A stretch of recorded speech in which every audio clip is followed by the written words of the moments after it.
Hello all, Rick here with a video looking at some of the more interesting designs to come out of the Dominion War. While we got to see many new designs like the Defiant, Sabre and Sovereign, not all concepts were exactly winners.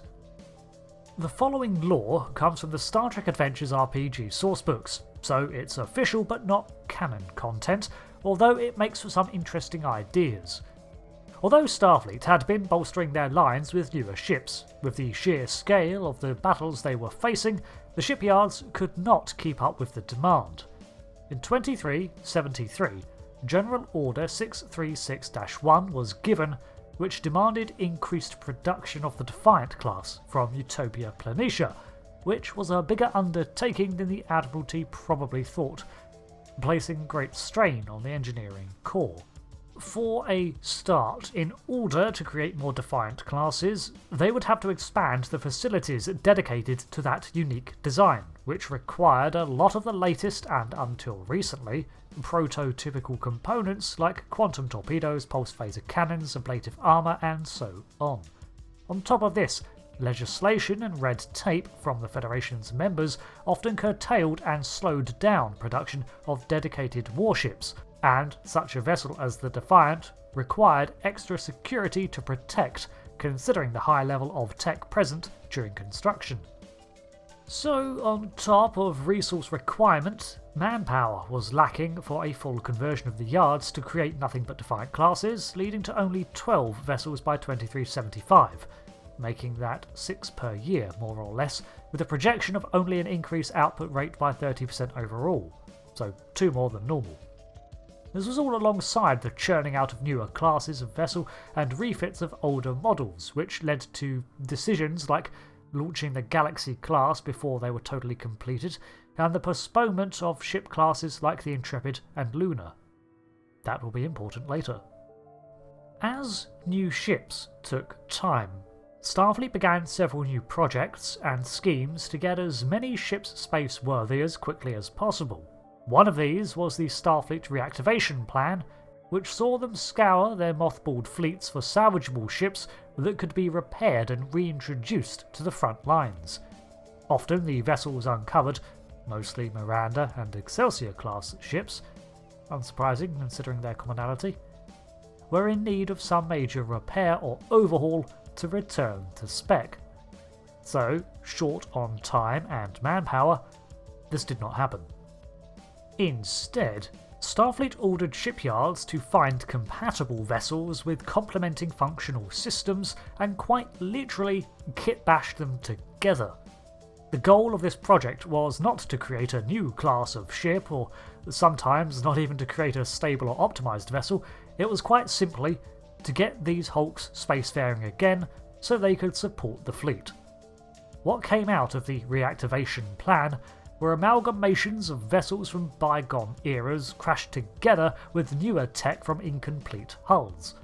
This fleet of patched together ships became known colloquially as the Frankenstein Fleet. The USS Tereshkova was an Oberth class developed in the mid-2250s and launched as a science vessel like the others of its class. Its list of achievements is not extensive, meeting up once with the USS Shenzhou to transfer the latter's first officer, an Andorian called Chithelo, to the Tereshkova as its new captain. It also lost 3 crew in 2265 in the Trill system, and the incident was classified by Order of Fleet Captain Christopher Pike. Eventually, this Oberth was retired and mothballed. The exact date is not mentioned, but considering we see Oberth on the line and even into the late 24th century, it could really be any time.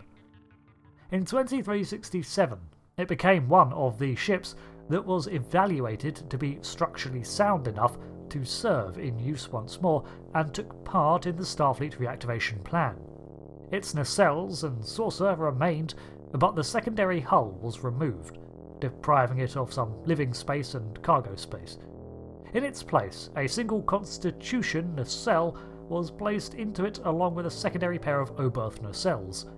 This makes the habitable part of the Oberth only the saucer section, and I have no idea what this vessel's role would be aside from perhaps a survey vessel.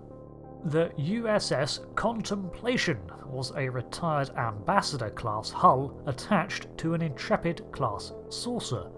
The warp system is not mentioned at all, so it could be the native Ambassador nacelles or the core of an Intrepid. Either way, the saucer section would give it the sensor systems of an Intrepid, although it likely does not have the speed or long-term adaptability of that Deep Space Explorer, considering it did not have the hull to support the iconic hinged nacelles. It appears this vessel was named from scratch, as I could not find a record of an Intrepid nor Ambassador with the title Contemplation, although it sounds like an Ambassador name to me. If I had to speculate, I would say that the Intrepid components, although newer, were because the Intrepid-class development had been postponed in the face of the war in favour of more battle-orientated ships, so you had a lot of half-complete Intrepids lying around. No time to develop and complete a new engineering hull when you could just attach a salvaged one. One of the more noted kitbash vessels was the Yeager class, which was developed at the Advanced Ship Design Bureau of Utopia Planitia and had its origin in the Dominion War. Whether or not it was technically a part of the Frankenstein Fleet is up for debate, as it received an official class designation, despite its origin as a merger born from the same desperation to fill the front lines. The saucer section of the Intrepid class was attached to a larger version of the Condor class hull, which really did not vibe well. The mission profile for this vessel was to be a light attack ship, and as such it did utilise a pretty decent warp core rated at 1,500 plus Cochranes and capable of holding warp 9.55 for 12 hours. It was armed with 7 Type 8 phaser emitters and at least 2 phaser cannons. It had a single photon torpedo launcher, and it was 402 metres long, 195 wide. Really? And 58.7 tall, with a mass of 550,000 tonnes. It had a crew of 204. Considering this was given a class designation, it means that this design was replicated at least once for another Yeager-class vessel aside from the USS Jaeger NCC 65674 in 2373. Ultimately, this ship was worse than a full Intrepid class in every way. However, it was far quicker to produce and assembled from an apparent surplus of Intrepid saucers that Starfleet had built. The Yeager itself continued service in the late 2380s and even inspired the more refined version of the class in later years, although not canon, the Jaeger class. While radical, this sort of operation had been used by Starfleet before.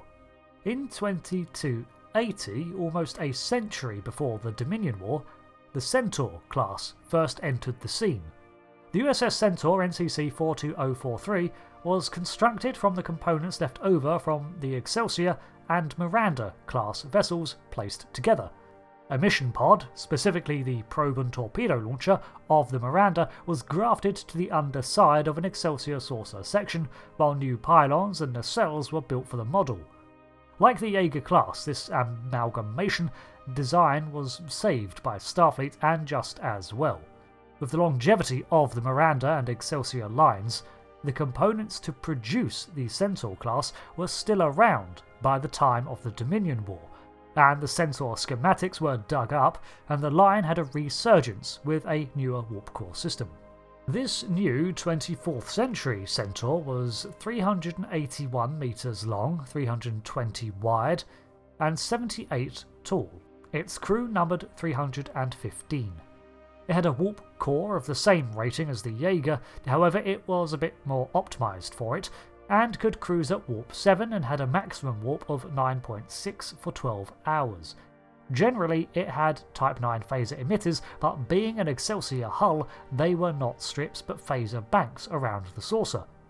Its main advantage was as a torpedo boat, considering it had 4 torpedo tubes, 2 fore, 2 aft, from the Miranda mission pod. With a decent speed and heavy loadout for its size, the Centaur class went on to persist after the Dominion War as a patrol vessel, usually around the borders of Federation space, and I actually quite like the design by itself. The Centaur class is probably one of the more successful hodgepodge ships to come out of the Dominion War, but that's also because the plans for its design vastly predated the Frankenstein Fleet. Because of the unique damage and situation each one of these formerly mothballed ships had been in, no two vessels were really the same, with much greater variety in these than was seen in most other ships. No vessel of the Starfleet reactivation plan shared statistics, nor was identified as a ship class, but for record keeping they were usually identified by their oldest components. Operating on such a vessel must have been a constant effort to make differing systems cooperate, and none of these builds would ever be considered optimal, literally born of desperation to fill out the fleet in the build-up to war. Nevertheless, they were an interesting part of Starfleet, and it adds a great explanation for some of the weirder designs we have seen out there in Star Trek. Thanks for watching this video on the Frankenstein Fleet, a topic that I wanted to cover since reading about it in a smaller side section of the RPG books, and I think its implementation to the lore would go on to add a realistic explanation for all sorts of variety in ship design and unique one-offs. Starfleet was hardly operating under normal circumstances in the years of the Dominion War, so I'd totally get something like the reactivation plan. They were generally using components from older vessels or ships that were not designed for combat to get them battle-ready-ish ASAP.